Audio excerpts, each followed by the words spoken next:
یہ ہے سیرت النبی صلی اللہ علیہ وسلم شارٹ سیریز، جہاں ہم نبی کریم صلی اللہ علیہ وسلم کی زندگی کو مختصر اور مؤثر انداز میں پیش کرتے ہیں، اور یہ ہے اس سیریز کی قسط نمبر 3۔ جب قریش نے کعبہ کی تعمیر کا فیصلہ کیا تو نبی کریم صلی اللہ علیہ وسلم بھی اس کام میں شریک ہو گئے، مگر جب حجر اسود رکھنے کا وقت آیا تو قبائل میں جھگڑا ہونے لگا۔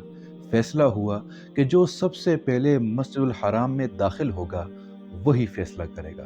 سب نے دیکھا کہ محمد الامین صلی اللہ علیہ وسلم آ گئے۔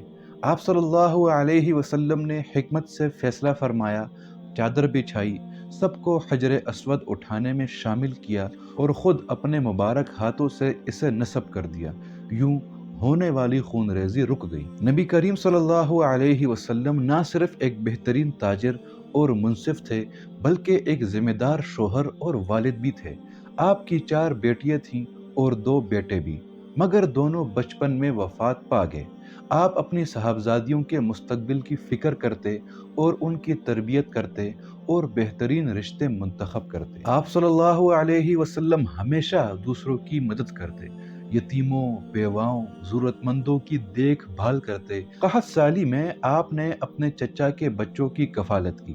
مہمان نوازی، سخاوت اور ہمدردی آپ کی پہچان تھی۔ آپ صلی اللہ علیہ وسلم قریش کے معزز خاندان بنو ہاشم کے چشم و چراغ تھے۔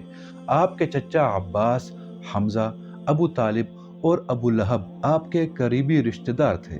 چچا حمزہ آپ کے بچپن کے دوست اور دودھ شریک بھائی بھی تھے۔ وہ جری، بہادر اور ماہر شکاری تھے۔ بنو ہاشم میں سب جانتے تھے کہ قیادت کا حقدار یہی نوجوان ہے، مگر کسی کو خبر نہ تھی کہ آپ صلی اللہ علیہ وسلم دنیا اور آخرت کے سردار بننے والے ہیں۔ 40 سال کی عمر میں حضور نبی کریم صلی اللہ علیہ وسلم کی فکر مزید گہری ہوتی چلی گئی۔ دنیا کو بربادی کی طرف جاتا دیکھ کر آپ بے چین رہتے۔ کئی سالوں سے آپ غیبی آوازیں اور نورانی مناظر دیکھ رہے تھے، مگر نبوت کی توقع نہ تھی۔ آپ صلی اللہ علیہ وسلم تنہائی پسند ہو گئے تھے اور اکثر غار حرا میں عبادات کرتے۔ خواب سچے ہونے لگے اور وادیوں میں درخت اور پتھر آپ صلی اللہ علیہ وسلم کو السلام علیکہ یا رسول اللہ کہہ کر سلام کرتے۔ نزول وحی سے پہلے جنات کے آسمان سے خبریں سننے پر پابندی لگا دی گئی۔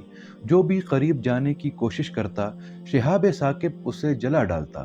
جنات سمجھ گئے کہ کوئی بہت بڑا واقعہ ہونے والا ہے۔